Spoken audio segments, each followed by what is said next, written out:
বোলপুর নিচুপট্টি রথতলায় একটি পুরনো বাড়ি ভাঙতে গিয়ে মিলল অনেক পুরনো দিনের পিতলের কালী মূর্তি। চাঞ্চল্য ছড়িয়ে পড়ে এলাকায়।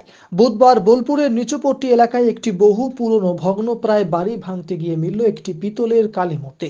এই ঘটনা এলাকায় চাউর হতেই চাঞ্চল্য সৃষ্টি হয়েছে। স্থানীয় বাসিন্দারা মূর্তিটি উদ্ধার করে এলাকা ঘিরে রেখেছে। স্থানীয় সূত্রে খবর, এই জায়গায় বহুকাল আগে একটি কালী মন্দির ছিল। তারপর সেখানে বাড়ি নির্মাণ করা হয়। বাড়িতে কেউ থাকতো না। পরে বাড়িটি যখন ভাঙা হয় তখন ওই বহু পুরনো বাড়িতে পিতলের কালী মূর্তি উদ্ধার হয়। ঘটনার খবর পাওয়া মাত্রই ভক্তদের ভিড় লক্ষ্য করা যাচ্ছে ওই জায়গায়। কি দেখলেন আজকে এখানে? এখানে দেখলাম বলতে এই জায়গাটি বর্তমানে হাত বদল হয়ে একজন ভাঙাভাঙি করছিল।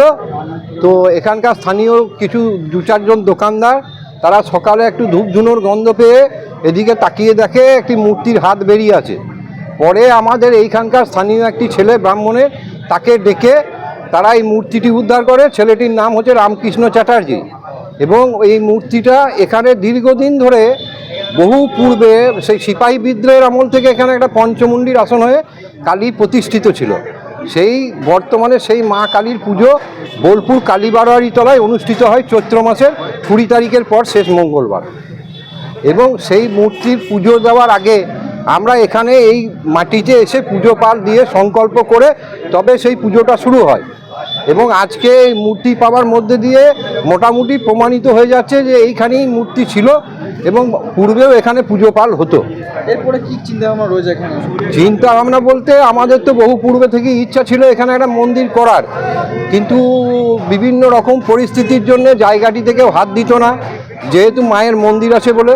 তাই এরা বর্তমানে ভাঙাচোরা করার ফলে মা আবার স্বমহিমা নিজের জায়গায় ফিরে এসছে। জায়গাটা কাজ ছিল এটা? এটা বহু পূর্বে ছিল। জায়গার তখন মালিকানা ছিল না, পরে ভারতীয় সেটেলমেন্ট জরিপ হওয়ার পর এর মালিকানাটা যায় মেমারির বিষয়ীদের হাতে।